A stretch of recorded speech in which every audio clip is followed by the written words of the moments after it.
और 5 में बेटी हुई सेवा नंबर करना शुरू हो गया।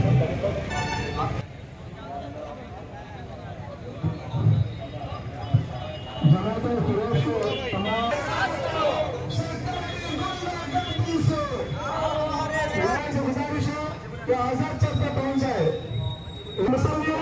आप तमाम लोगों से गुजारिश है कि आजाद वक्फ चट्टा कापाड़ेंगे वक्फ कापाड़ेंगे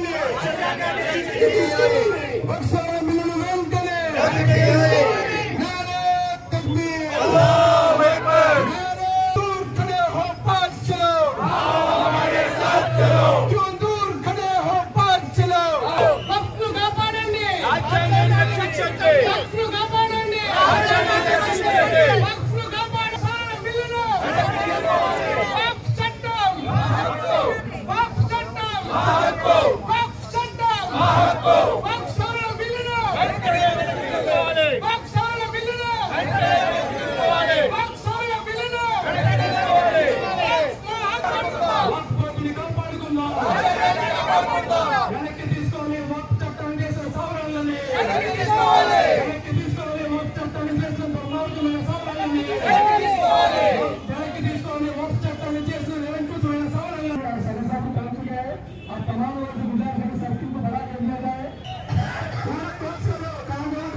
करना है पूरा अली फोटो के पास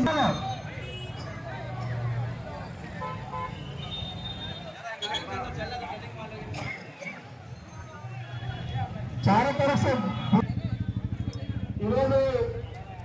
ఇక్కడ ఈ కార్యక్రమంలో పాల్గొన్నటువంటి సోదరీమణులు సోదరులు అందరికీ కూడా భారతదేశంలో భారత పార్లమెంటు ప్రజాస్వామ్యాన్ని ఇవాళ మోడీ గారి నాయకత్వంలో ఉన్నటువంటి ప్రభుత్వం ఈ దేశంలో భారత రాజ్యాంగంలో ఉన్నటువంటి లౌకిక ప్రజాస్వామిక గణతంత్ర రాజ్యాంగాన్ని పోరాటంలో అనేక మంది ముస్లింలు అమరు కోసం భారతదేశం కోసం భారత మాత కోసం ప్రాణాలు అర్పించారు. స్వతంత్రం వచ్చిన 75 సంవత్సరాల తర్వాత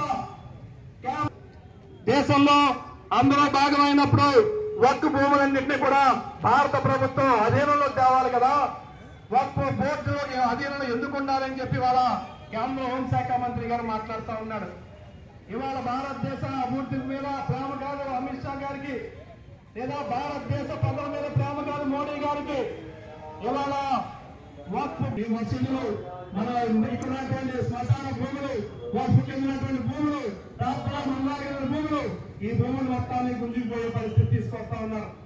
ఇవాళ దేశాన్ని అభివృద్ధి చేయమని చెప్పడానికి అధికారం ఇస్తే ఇవాళ ప్రపంచంలో అనేక దేశాలు, అమెరికా లాంటి దేశాలు, ఇతర దేశాలు, చిన్న చిన్న దేశాలు అంతరిక్షంలోకి నౌకల్ని పంపించి వ్యోమగాములు పంపించి ప్రయోగాలు చేస్తా ఉంటే భారతదేశంలో ఉన్నటువంటి బీజేపీ ప్రభుత్వం ఇవాళ మసీదుల కింద ఇవాళ మసీదును తవ్వి ఆ కింద ఉన్నటువంటి మేము లింగాలు చేస్తామని చెప్పి మాట్లాడుతున్నారు. ఇదేనా దేశం మీద ప్రేమ?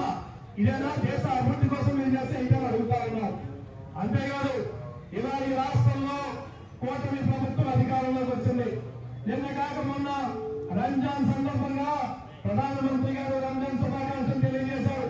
ఇవాళ రాష్ట్ర ముఖ్యమంత్రి గారు రంజాన్ శుభాకాంక్షలు తెలియజేశారు. రంజాన్ తోఫాలు ఇస్తామని చెప్పారు.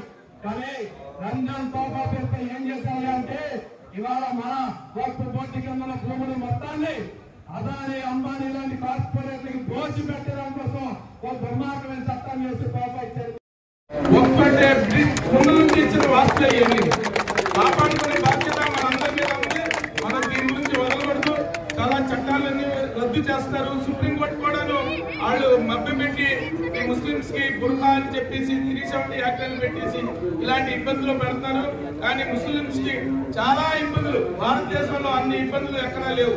మన ఈ రోజు అరుణ్ గారు చెప్పినట్టు డెవలప్ అవుతుంది, ప్రపంచం డెవలప్ అవుతుంది. వీళ్ళేమో మత కళాలు సృష్టిస్తున్నారు.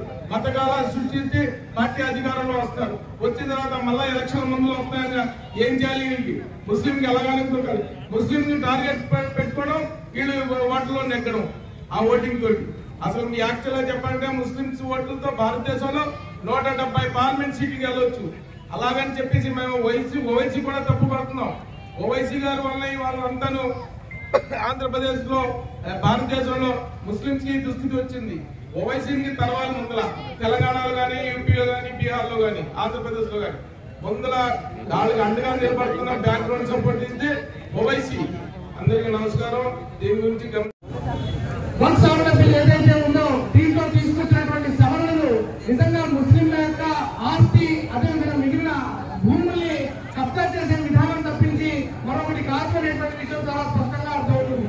ఇవాళ కేంద్ర ప్రభుత్వం తీసుకొచ్చినటువంటి రైతు వ్యతిరేక చట్టం కానివ్వండి, ఈ వక్ఫ్ సవరణ బిల్ ఏదైతే ఉందో ఇవన్నీ కూడా పేదలు బడుగు బలహీన వర్గాల నుంచి దోచుకొని కార్పొరేటర్లకి పట్టం కట్టేటువంటి ఒక నల్ల చట్టాన్ని తప్పించి మరేమీ కాదు. ఈ బిల్ ఏదైతే ఉందో దీనికి మద్దతు ఇస్తున్నటువంటి తెలుగుదేశం పార్టీ కానివ్వండి, నితీష్ కుమార్ పార్టీ కానివ్వండి, వీళ్ళందరూ కూడా ఒకసారి పునరాలోచించుకోవాలి. మీరు బీజేపీ ప్రభుత్వంతో ఉన్నప్పటికీ కూడా మేము ముస్లింల హక్కుల్ని కాపాడుతామని మీరు వాగ్దానం చేశారు. ఆ వాగ్దానాన్ని నిలబెట్టుకోవాల్సినటువంటి అవసరం ఇవాళ ఎంతైనా ఉంది. దీన్ని నిలబెట్టుకోవాలని ఇవాళ ముస్లిం సంఘాలన్నీ కూడా పిలుపునిస్తున్నాయి.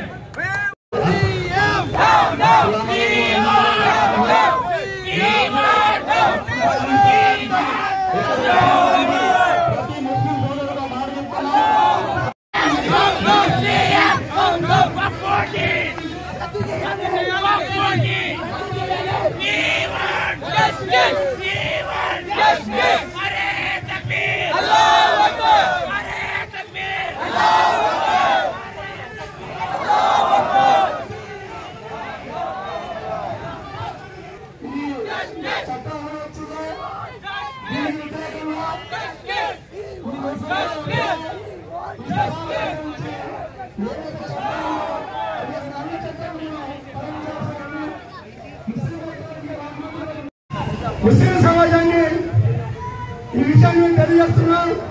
ఇది కేవలం ఆరంభం మాత్రమే. ఈ రోజు నుంచి ఈ నల్ల చట్టం ఏదైతే ఉందో దీన్ని వెనక్కి తీసుకునే వరకు కూడా ఈ పోరాటం కొనసాగుతుందని, ఇంకా ఉత్సాహంగా నడుస్తుందని, అదేవిధంగా భారతదేశం మొత్తంగా ఈ పోరాటం ముందుకు సాగుతుందని చెప్పి కూడా భారతదేశం మొత్తంలో వివిధ స్థాయిలో ఈ పోరాటం ముందుకు సాగుతుందని చెప్పి కూడా నేను తెలియజేసుకుంటాను.